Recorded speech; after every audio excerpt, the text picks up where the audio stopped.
So just want to share a little bit about this formulation I've been using, moving from resentment and resistance to acceptance to embrace. So resistance or resentment is basically a state of disagreement with what is or what has been. It's just saying this is somehow or that was somehow wrong. It leads to argument, it leads to war with ourselves and with other people and with our circumstances. And maybe that's where we're at, and maybe we can get some things done, but we might get tired, exhausted, or even completely fed up with that state of mind and look to move towards something new, and that new place would be acceptance. This is how it is, that's how it was, and now I'm going to deal with it as best as I can.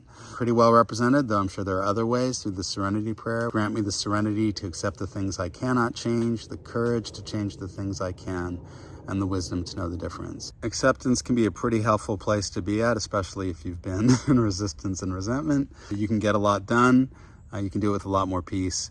And I would say that a lot of our world and a lot of us are toggling somewhere between those first two states most of the time. Then the third state is embrace. And now it's no longer I accept this is how things are and this is how they've been, but I embrace it. Feeling, not just saying that, oh man, that's exactly how it needed to be, and this is exactly how it needs to be now.